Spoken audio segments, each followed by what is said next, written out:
Boomer bop, boomer bop, boomer bop. Get the branding right. It's about to be some grown folks talking here, okay? No representation is made that the quality of podcasting performed is greater than the quality of podcasting performed by other podcasters. Yeah. Shit, Hanx. No, it ain't. This is Boomer Bob of the Boomer Bob Show. That's right. Stepping back up to the mic. Bitch, you know we do the most with it. Yeah. Riding clean Pacific Coast in it. Y'all know who this is. This dummy put out another damn song, and the video is just as stupid as the first one. This is Hollywood's favorite offspring, Chet Hanx, and his new hot shit, damn, with an exclamation point, with an exclamation point, yeah. Why do I do this to myself? I can't, I mean, this just, Shia, Chet Hanx, yeah. Hit in the back, yeah. What? I can't even understand what he says. I be on my two-step, yeah. West Coast with it. But you know we do the most with it. Sounds like he says body creamiest as I'm hosting it. Hit it once, then I'm ghosting it. What? Why? Why would any woman? Why? Because you're Hanx's son? I don't know. I mean, we've seen Gene Simmons, and he's not exactly George Clooney. Back to this idiot. Damn, I got these bitches shook. Damn, I could read you like a book. I guarantee this guy's never read a fucking book in his life. They don't know what it took. Damn. No, they don't know what it took. Took what? To be Chet Hanx? To be Tom Hanks's son? To be the son of one of the wealthiest actors to ever come out of Hollywood? I hit a bitch one time, then it's over with. Bitch, we outside live like we supposed to get. Bitch, you slid in my DM. I'm supposed to hit it. This sure thick hard I'm supposed to fit. So he's saying he's got a gigantic white pecker and that it might not even fit. So look out, ladies. White boy summer. Might as well bring a friend if I'm gonna close the shit. Talk a bitch off the pole, out her clothes and shit. Bitch, I'm here for one night. Let's make the most of it. Is he trying to solve climate change here? No. Is he got the cure for HIV? No, he's probably going to get HIV. I be on my two-step. What does that even mean? I be on my two-step. Can somebody explain to this boomer what the hell he's talking about? I be on my two-step. West Coast with it. Bitch, you know we do the most with it. Body creamiest if you coast in it. I don't even know what he says there. I'm just guessing. There's no lyric sheet for this yet. It's so fresh and new. Hit it once, then I'm ghosting it. Let's go back and see where we at. Yeah. Bitch, you know we do the most with it.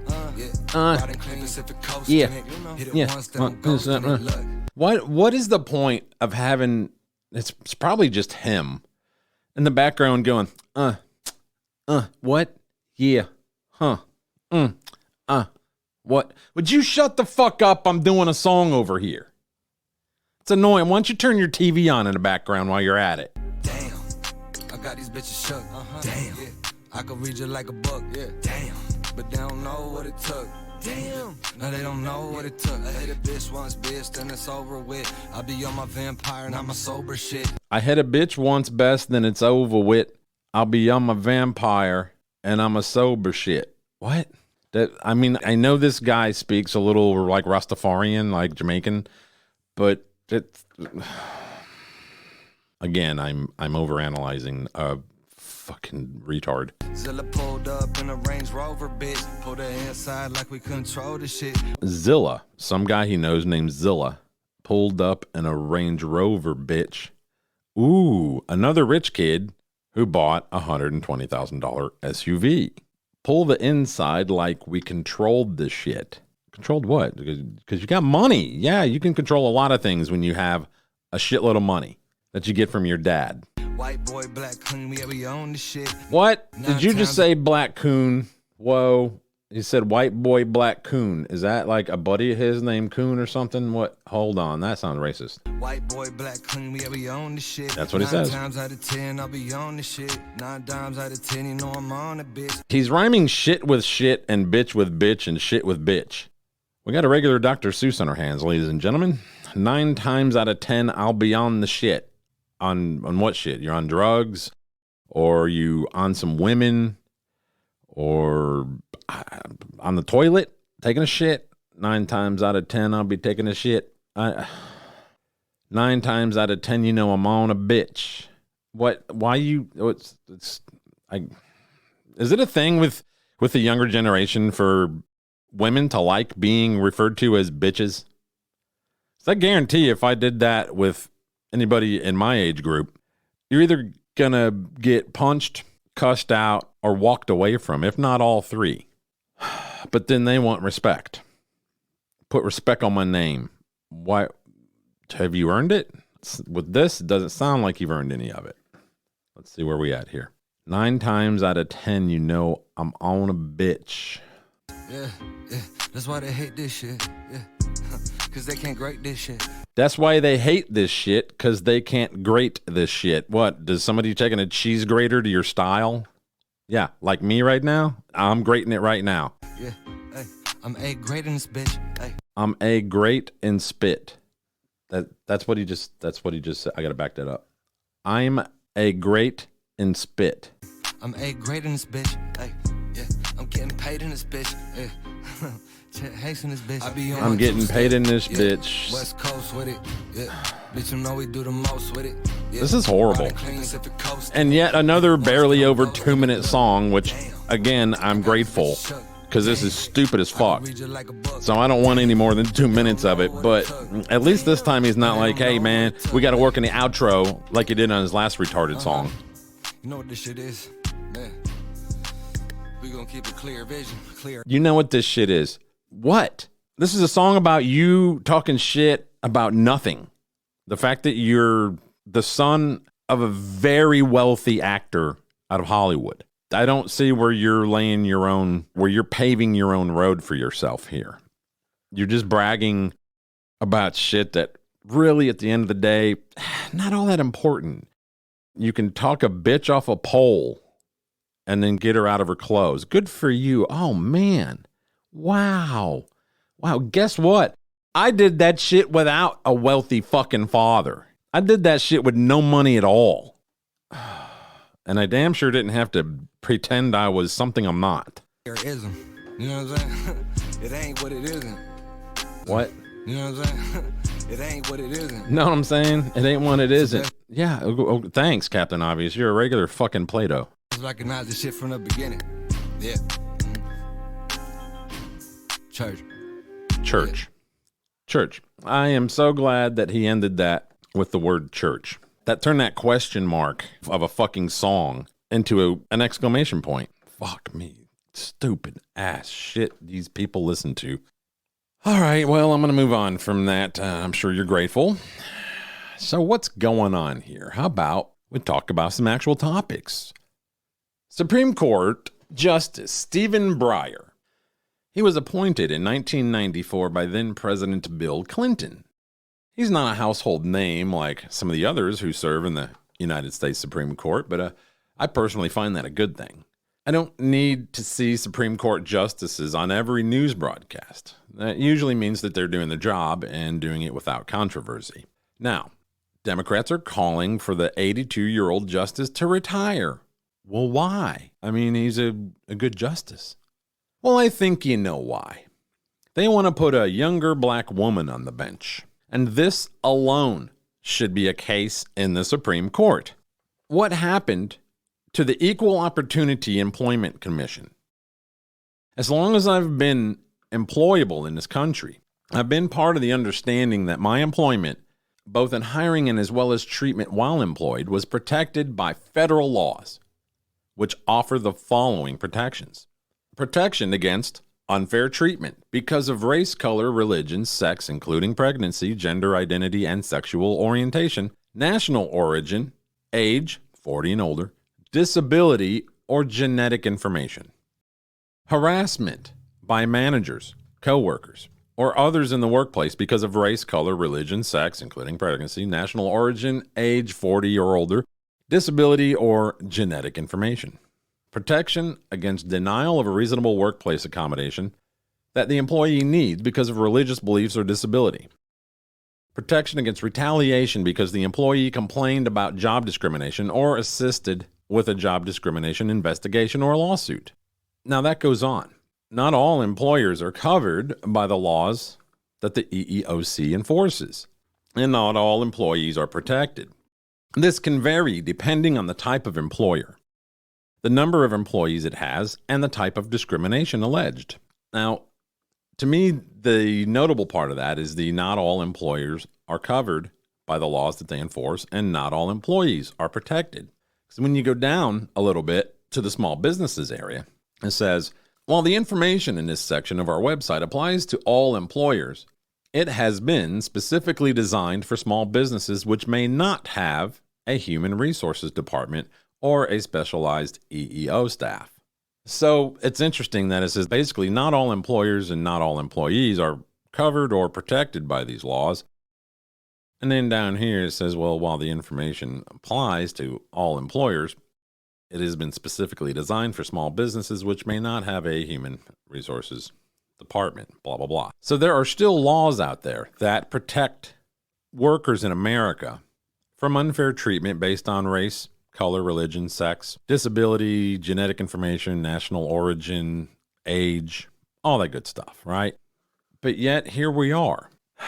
Where do I even begin? I mean, in the last year of insanity, I've noticed an open display of virtue signaling and proposed discrimination from the very side of the political spectrum that these laws were created to protect. Numerous corporations publicly shout out their plans to only hire marginalized people. People who are of the alphabet community, as well as the BIPOC community, receive preference. So, if you're gay, trans, or whatever, your application is top priority, no matter what color your skin is. If you're not gay, but you are a person of color, well, you're covered as well. Priority. Women come in next, which denotes gender only, not skin color. So, guess who is discriminated against here? Because anybody who's in the LGBTQ++, etc. community, anybody who's a person of color and anybody who's a woman is given priority. So who's left out here? Yes, straight white males. You've got a whole slew of assholes that are diving on this, like, say, Gilead. The pharmaceutical company, you know, they brought us remdesivir in the beginning of the bullshit pandemic that, whenever Trump was like, oh, hydroxychloroquine, blah, blah, blah, blah, and drink bleach, and all that shit that people said that he said, but he really didn't say. Well, you might have heard the term remdesivir, which was, it's a Gilead pharmaceutical. It's an antiviral. Well, Gilead throws up a pride flag on their website and social media pages is for Pride Month, showing that they care about the gay community. They care so much that the pill that they make to help people live with HIV, it's called Truvada, it costs $2,000 a month. So yeah, Gilead, here's to you. Way to support gay pride. Yes, round of applause. How about Coca-Cola with their Be Less White messages to all of their employees? How about airlines that are now worried about diversity hires when it comes to pilots? Because when I'm flying, I don't care if the pilot's actually qualified by their ability to operate a commercial aircraft. I want to know their sexual preference, skin color, and preferred fucking pronouns. Our own military is boasting about diversity hires and promoting the marginalized above everyone else. Doesn't matter how hard you worked, whether or not you deserve the promotion more than somebody else. It's, well, are they marginalized? Are they one of those people? No? Yeah, can we find one that is? Because we need to promote that. That's more important. There are so many that I would be here all day listing these hypocrites. And these are blatant violations of our own federal EEOC laws. And now our own Supreme Court, which has been a victim of this since day one, since every candidate has been chosen based on political affiliation. And it's going to fall victim yet again. Now, true, political affiliation isn't one of the, things you're not allowed to discriminate against for. Because it's race, color, religion, sex, national origin, sexual preference, disability, age, genetic information. Maybe that falls under genetic information because you know, some say that Republicans are dumber genetically, or some say that liberals are dumber genetically. Maybe it's one of those things. Who knows?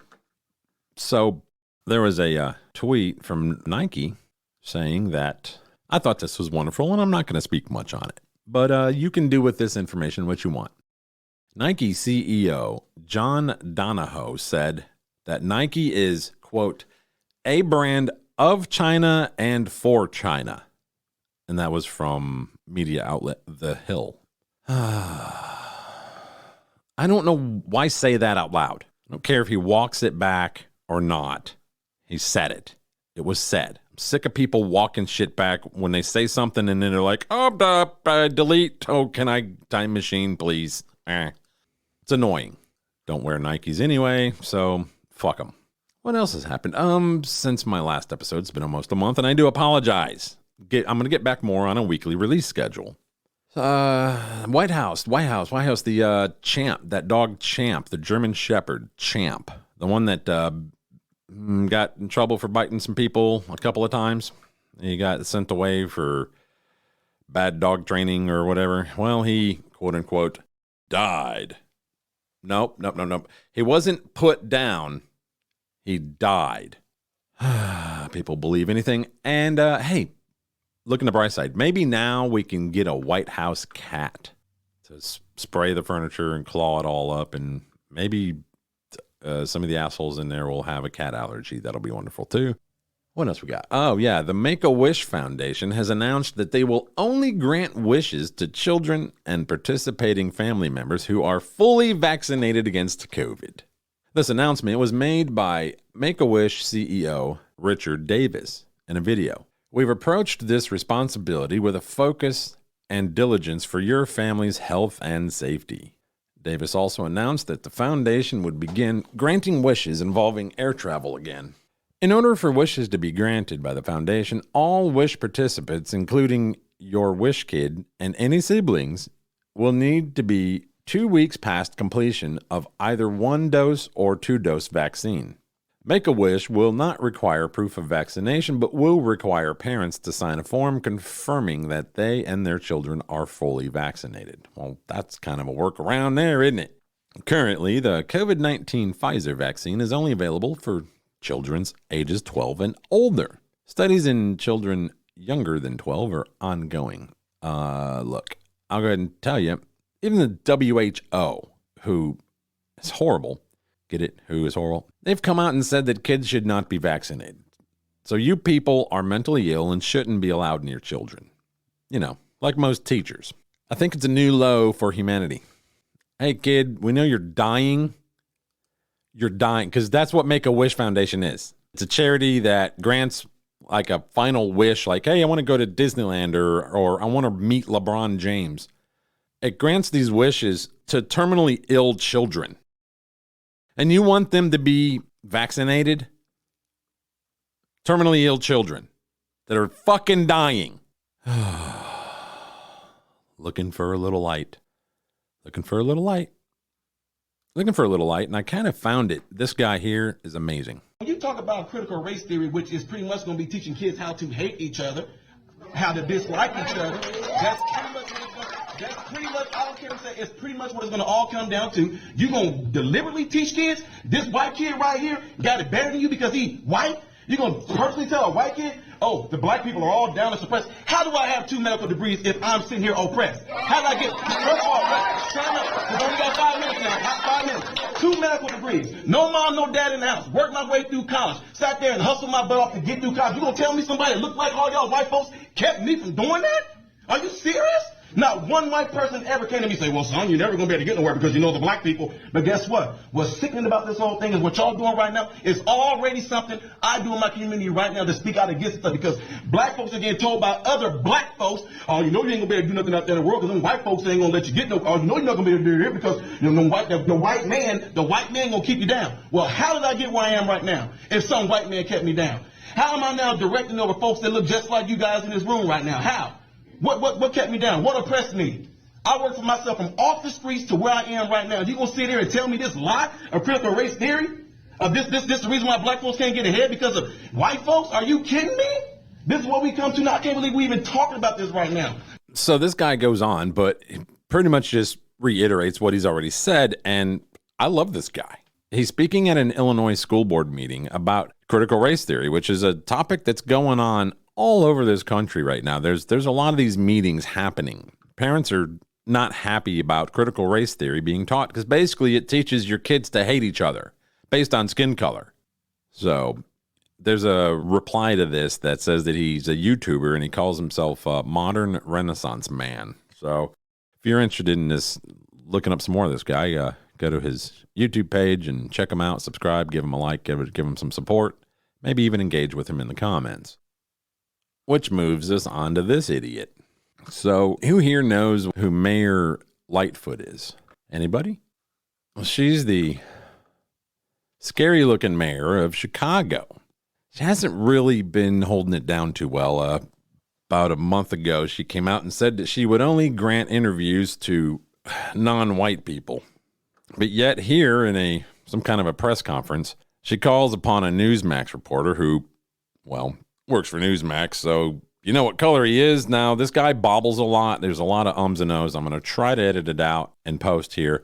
So bear with me. This guy is terrible and should not be anywhere near a fucking microphone. But what's said is, well, it's terrible on both sides. What I Can you think. introduce yourself, sir? Yes. I don't think I'm familiar with you. William Kelly, I'm with Newsmax.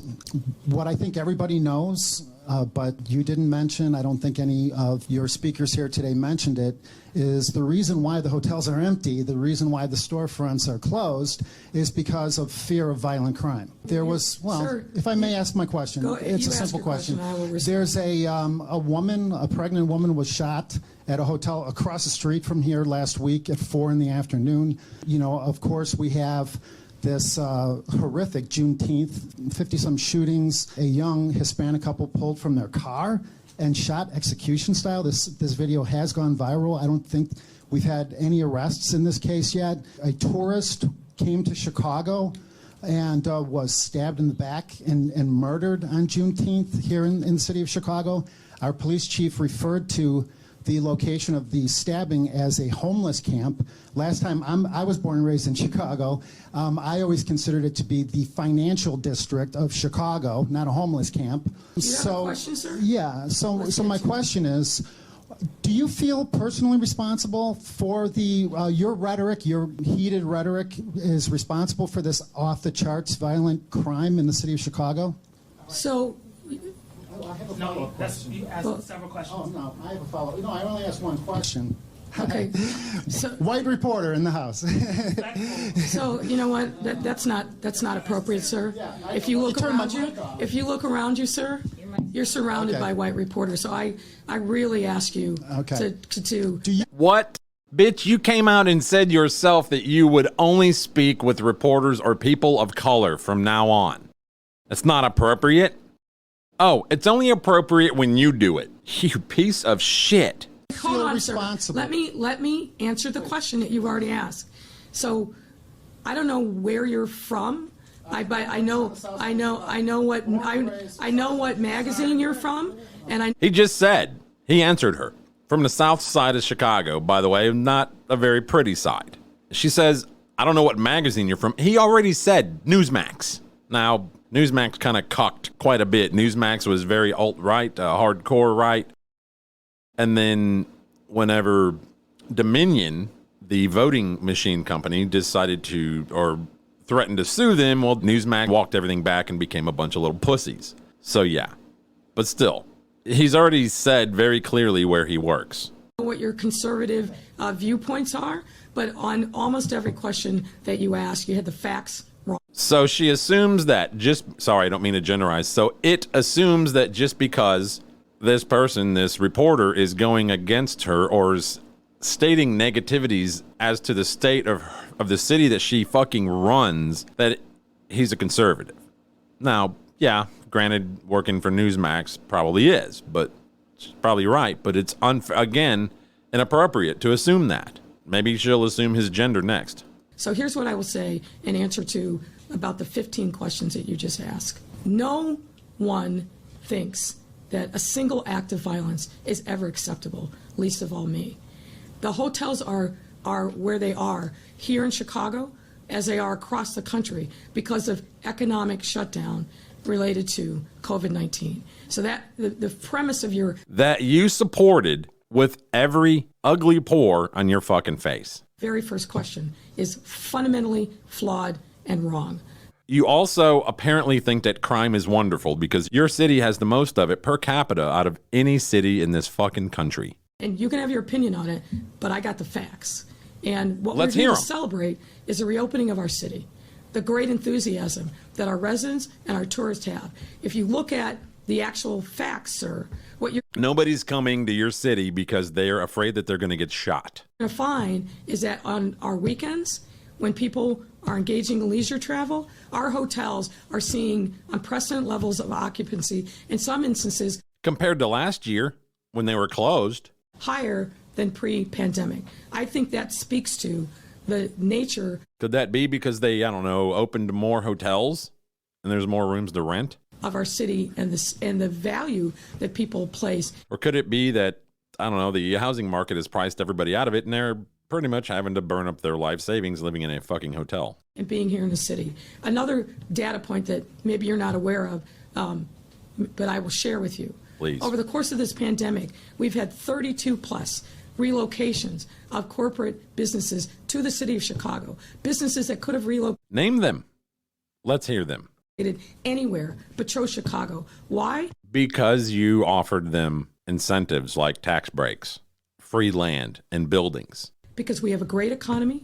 We No, have you don't. A diversity. If your economy's so great, then why are you taking COVID funds and using it for other things? Of our economy, you have a great workforce, and they're happy to be here because of the values that they find in the city of Chicago. So the premise of your question, which is it's chaos everywhere, and the fact of the matter is, sir, which you also didn't point out, but I will. You know what? When you look at a map, this is on neighborhoodscout.com/IL for Illinois, then /Chicago and /crime. They have a crime index of 8. You know what that means? It means that they are safer than 8% of U.S. cities. 8%. That means that 92% of this country is better on crime. Their crime rate per capita, per 1,000 residents, is at almost 40, 39.76 crimes per 1,000 residents. Those are both violent and property. The national median of crime is 4 per 1,000 residents. 4 crimes per 1,000 people. Theirs is almost 10, so 2.5 times the national average. They have, between murder, rape, and robbery, 15,300. So the rate of that per 1,000 is 5.68 violent crimes per 1,000 people. The national average on that is 2.5. Again, over double the national average. On property crime, the national median is 21. They're at 30.2.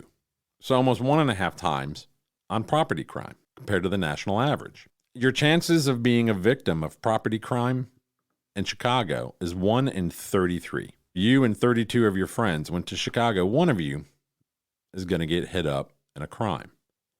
Your chance of being a victim of a violent crime in Chicago is 1 in 105. Crimes per square mile. The national average is 28.3 crimes per square mile. 28.3.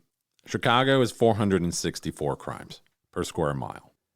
So let's go ahead and hear her try to talk her way out of being a shitty fucking mayor who does absolutely nothing to fix things, if not makes things worse, just by being in office. So we get this straight, is that we're actually seeing a decline in homicides and shootings. Yes, sir. Sir, we are done. Sir. Okay. That's incorrect. We're done. No. Let him ask his follow-up question so he doesn't claim that somehow we're being biased and slighting the guy from Newsmax. Please, sir, it's 6:30 going on 7. Ask your follow-up question. Well, what is the my time follow-up after question doing is simply this. Many residents in Chicago feel that you've lost control of the city. Now it appears as though She never you've had lost control of the Chicago City Council. Do you owe an apology to the victims of violent crime, the thousands of unsolved shootings and murders and stabbings and random stabbings in the downtown and Just the say violent south side crime, and the you north side idiot. and the west side? Do you owe these people any apology? So once again, sir, I ask you to get your facts right. Crime Took is the not microphone out of from him. control in our city. In fact, crime is on the decline. All of our major indices You can say that, showed a decline in but you're not. You can say that, but you present no facts. You don't tell it. Give us some statistics. These are things that, as the mayor, you should know off the top of your head, or at least have written down on a piece of paper in front of you at all times, because you know it's going to come up in a press conference. And our homicides and our shootings year over year are down. That's a fact, sir. And you, sir, I was polite and allowed you to spew your rhetoric, which is offensive to me and others, but I'm trying to be polite and professional and answer your question. But if you want to write your own narrative and irrelevant to what I'm going to say and what the facts are, then we'll just move on to the next reporter. So, yeah, that's your wonderful mayor of Chicago. Kind of makes me sad. It's not necessarily my home city. I was born in East Chicago, which is in Indiana, but they're sort of related, you know. It's kind of like the ugly cousin, which East Chicago is equally as shitty as Chicago is. But I don't think their leadership is as corrupt. I challenge anybody listening to this, because I do have some people who I know they not necessarily hate listen, but they listen so that they can catch me or call me out on my shit. I challenge you to name for me any good person that came out of Chicago, like primarily in a political aspect, but I'll take anything. I mean, Oprah Winfrey, she's not a good person. She's a piece of shit. So if you think Oprah's good, then, well, our definitions of good are not going to align, and therefore you may not even want to waste your time. Okay, well, let's move on to something else. There's a show called No Agenda. This was a producer note. They call anybody who donates to the show, either their time, talent, or treasure, they call them producers. And Adam Curry, the podfather himself, the man who invented podcasting, he wrote a producer note aloud on an episode from last week, and I wanted to kind of touch on that. Got a couple of notes about shipping containers, empty shipping containers, and shipping in containers in general, which is how products and services move. And since these are producer notes, I figured we'd share them. First one of our producers who worked for the U.S. Air Force, shipping munitions for years. Shipping containers that you buy are $5,000 to $20,000 depending on use, and most are used and have failed their inspection for shipping. Another large part of the issue will be preparing cargo for shipping. This requires not only skilled workers, but also large amount of certified pest-free treated lumber. There's a problem for blocking and bracing loads to prevent cargo from shifting. This lumber typically is not recycled even for reuse in shipping due to the chemicals used to treat the wood, which are semi-toxic and not something you would want to use personally. So lack of skilled labor and lumber are surely making the situation worse. And I think that's probably possible. Yep. Speaking of that, one of our producers said, I previously worked for a company that manufactured industrial packaging machinery before changing jobs earlier this year. While, yes, food sold in the USA generally does get made in the USA, the package material is a different story. You can't get the material to package your products. You can't sell your products. Every year at the PMMI conventions, packaging manufacturers something, there are a large selection of Chinese companies selling inexpensive packaging material. Before I left my company earlier this year, we'd been constantly getting record complaints about the quality of products coming off our machines, which could only be attributed to two possibilities. One, the quality of the plastic shrink film that they were using on our machines, or two, the quality of the mechanics they have supporting their equipment. This is more inferior material from China. Yeah, junk from China. Shrinkflation from China. And then finally, one of our producers, truck By the way, driver. that was an excellent report. I think that's the That's kind a of good one, right? information Yeah, that's the we kind don't of stuff think we of like. it in Of course terms not. of the shrink wrap that gets put. It goes into the machinery to Yep. be thrown around to package. Yep. One of our producers is a truck driver. My life is a daily trucker. I grab an empty out of our lot, an empty container, take it to one of our customers, mostly Uline, SC Johnson, or Amazon. Then I exchange it for a loaded container, take it to one of the dozen rail yards in the south side of Chicago, drop it, grab a loaded container, bring it back to someone in southeast Wisconsin or northern Illinois. Either they unload it or exchange it for an empty and then return home. It pays well, much more than any other job I've had, and it's not that hard. There are 175 of us in this terminal, another 1,200 in the Chicago area, and over 12,000 in the company's division nationwide that does this. However, over the last couple months, many of our empty containers are stuck in California waiting to be loaded with the Cisco, Dongfang, and China shipping container contents that John talks about. Some warehouses were essential and some were not, causing a bottleneck. But the bigger offender is Amazon. They are hoarding our containers at just about every one of their distribution facilities, anywhere between 35 to 75 containers a day, and they're either not releasing them or being very slow to unload. Now, as a company, we charge them $1,000 a day per container to keep it. Of course, a drop in the bucket to them, and my company is making money hand over fist, but this is choking out the smaller customers who can't afford to keep a pool of containers around. Customers like Uline, Target, and Walmart just prepay loads and keep up with Amazon, but it forces smaller companies to either deal straight over the road companies, which is more expensive and sometimes less reliable, or wait until we can get a container to them. From the Chicago area, sometimes we have to drive a couple hundred miles to get an empty container to get to one of these customers, which of course we charge the miles to. We used to sell our scrap containers a few years ago, but considering every load brings in tens of thousands to hundreds of thousands of dollars now, we ain't selling shit. Our mechanics weld and tape every hole they can now. Can be done. Gaffer tape to the rescue. How about that, though? This is well, as someone who worked on a container line making these things, I know how easy they are to fix. So you can get, and they do get holes in them. Yeah, but in fact, one of the tests when you're an inspector is they lock you.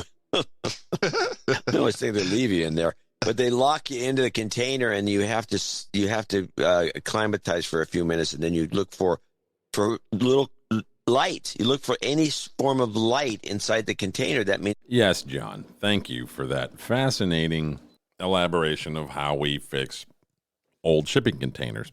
I remember a few years ago, my mother was looking for one of those sheds to put in her backyard, one of those that they bring on a big old truck, you know, it's a big walk-in, like a she shed. And I was looking for her, looking online. And because there's many local dealers of those things. And one of the things that popped up in that search are shipping containers. And I was like, damn, like I thought about buying a couple for myself. I just didn't want to have to dress them up. I wouldn't want a big metal box laying in my backyard. I would have to dress them up, put vinyl on them or something, you know, make them look nice. Because there's nowhere on my property that I could put them and be out of sight. The entire property is visible from the main road. I didn't want a big unsightly metal box hanging out in my backyard, but they were only like $1,000 to $1,500 a piece. Like, man, that is super cheap for the amount of storage you get. And I could put it next to my garage, close enough proximity where I could run wiring through conduit and whatnot, and, you know, rig up some lights, cut some holes in it, make some fans, that kind of stuff, make some ventilation in there, and use that for storage. I think it'd be great. But now those things are, like he said, starting at $5,000 for a beat up piece of shit and going up to $20,000. So it's amazing. And it makes you wonder, like, I'm not trying to go into any conspiracy theories in regards to Amazon and these large corporations like Amazon. Not that there are any like Amazon, but, you know, you have the ones that used to be the big dogs like Target and Walmart. But they really do have the capacity to control everything. I mean, it's not going to be long before my wife, who is a buyer for a hospital, it's not going to be long before she's ordering everything from Amazon. She's ordering all of the medical supplies and the things that they use to perform the procedures and surgeries where she works through Amazon. No longer will she have a Medline truck or a Cardinal truck pulling up outside. These are particular distributors and brand names of medical equipment that she orders from. So how much is too much? Yes, Amazon is great for their convenience, blah, blah, blah. Some will say that. I have had very, very, very poor experiences out of Amazon in about 80% of the last year and a half's worth of orders that I've placed through them. I currently have 2 packages that were supposed to be delivered this past Thursday. And I get an email from Amazon, I get a text message from Amazon, and I get an email from my post office, or from the post office, saying that my packages are ready to be picked up at my local post office. I live between 2 post offices, so I really don't know which one to go to. And I'm kind of torn because to me, it's a matter of principle. I pay for Prime membership, which includes free 2-day shipping on most packages. Now, I understand when it takes a day or 2 extra, plus they just had Prime Day this week, so I understand there's delays. But they could at least get these packages to my doorstep. But no, I've had mail run now 3 times since then, and not once have those packages even been attempted to be delivered. I don't have to sign for them. There's no notice on the shipment like that. And yet, when you look up tracking on this, it says attempted delivery Thursday at 1:28 p.m. Well, I was home. I had just gotten home at that. I got home at about 1:15. I was there when the mail truck pulled up to my mailbox, stuffed a couple things in it, closed the door, and drove off. So there was no attempt from my normal mail carrier to deliver those packages. So I don't know what they're talking about. And even if that was the case, why wasn't there another attempt? No, they're just hanging out at the post office. Which one, I'm not sure. I could make a phone call and find out. I shouldn't have to go up there to get these items. They should be delivered to my home. That's what I paid for. So as far as I'm concerned, these packages can sit there and collect dust and get shipped back. So then Amazon can pay for that too. I'm not necessarily blaming Amazon. The ball dropping seems to be on the post office. Well, maybe if the post office drops the ball enough times, Amazon will find another carrier for my particular region. How much Amazon is going to be too much Amazon, people? How big do you want them to get? Who remembers the United States versus Microsoft case of 1999 when they had the antitrust lawsuits in regards to Microsoft including Internet Explorer web browser with every installation of Windows on every PC? But they didn't include other ones like Netscape. And to my knowledge, Microsoft lost that. The judge issued his findings of fact on November 5th, 1999, which stated that Microsoft's dominance of the x86-based personal computer operating system market constituted a monopoly, and that Microsoft had taken actions to crush threats to that monopoly, including Apple, Java, Netscape, Lotus, Real Networks, Linux, and others. Judgment was split into 2 parts. On April 3rd of 2000, he issued his conclusions of law, according to which Microsoft had committed monopolization, attempted monopolization, and tying in violations of Section 1 and 2 of the Sherman Antitrust Act. Microsoft immediately appealed, and on June 7th, 2000, the court ordered a breakup of Microsoft as its remedy. According to that judgment, Microsoft would have to be broken into 2 separate units, one to produce the operating system and one to produce other software components, which, for those even older folks, well, that same thing happened with the Bell Company. Some of you may have heard the term, maybe from your parents, called the baby bells. And that's where there was, one giant telephone company for the whole country, and they broke them up because they had a monopoly. They still had pretty much a monopoly, but it was broken up into the baby bells. So you had Southern Bell, Pacific Bell, Northwestern Bell, blah, blah, blah, blah, blah. Didn't really do any good because all the money still went into the pockets of the shareholders, etc. But will we ever see our government step up and fight for us or fight for other smaller companies like it did here in regards to this 1999 United States versus Microsoft case against companies like Amazon that are seriously dominating and continue to push to dominate? I mean, they're trying to take over every aspect, which is cool. I don't blame them, dude. Make that money. I don't blame them whatsoever, but it's heading towards what I see as potentially dangerous territory. Amazon's going to have too much control over the supply chain of every single thing we use, every single thing that we consume, all of our pharmaceuticals, down to how long before we have Amazon gas stations. Oh, well, they're doing away with that. They're going to go with electric vehicle. Okay, then we'll have Amazon charging stations. What's the fucking difference? But it all goes down, everything in the world can be blamed on climate change. Everything. Did you stub your toe this morning when you woke up? Well, that was climate change, man. Did you take a poop after drinking your morning coffee and it stunk really bad? The fan didn't really help that much? Well, that was climate change, man. There's an infrastructure bill trying to get through right now. And if you pay any attention to the news, I'm sure you've seen something about it. And it's ridiculous. The amount of bullshit and gridlock going on up there in Washington, D.C. Bernie says that it's not going to pass without some climate change bullshit in it. The WHO even pushed COVID and the vaccine narratives into climate change issue. The Chamberlain Towers condo building in Surfside, Florida that partially collapsed last Thursday at 3 a.m. local time while everybody was sleeping. Hopefully nobody was up. Jeez. I've heard newscasters blame that on climate change. The building has sank 2 millimeters in a year for almost 3 decades. Okay, that's 60 millimeters. 30 years, 2 millimeters a year. That's 60 millimeters.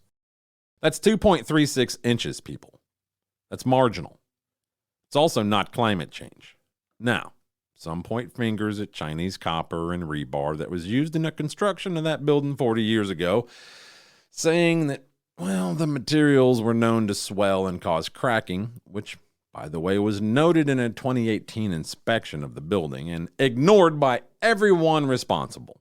Whatever it was, no, it was not climate change. You build a 12-story building complete with a parking garage on reclaimed wetlands, aka a swamp. What did you expect? Maybe they should have treated the sand with Blue Chew or Viagra to stiffen it up. Makes about as much sense as blaming its fall on climate change. Now, I'm not making light of this tragedy, people. 152 are still missing as they sift through the rubble of that building. It's terrible. Couldn't imagine having one of my loved ones trapped under all that shit. All right, everybody. I appreciate you listening. I'm glad to be back, and I'm glad to be in your ears. I'm glad to have your ears to be in. Thank you so much. I'm going to try to get back to doing this every week. If you get a chance, head over to the Patreon. That's patreon.com/BoomerBob. I think it's Boomer Bob Show. I haven't logged into it in so long, I forget. But you can find it. Check for any applicable links in the description. It's got a couple of money-saving deals down there that I don't make anything off of. I hope you guys have a great rest of the week, and until next time. Ain't no lie, getting old as a bitch. Gonna spit this game, only way I'll get rich.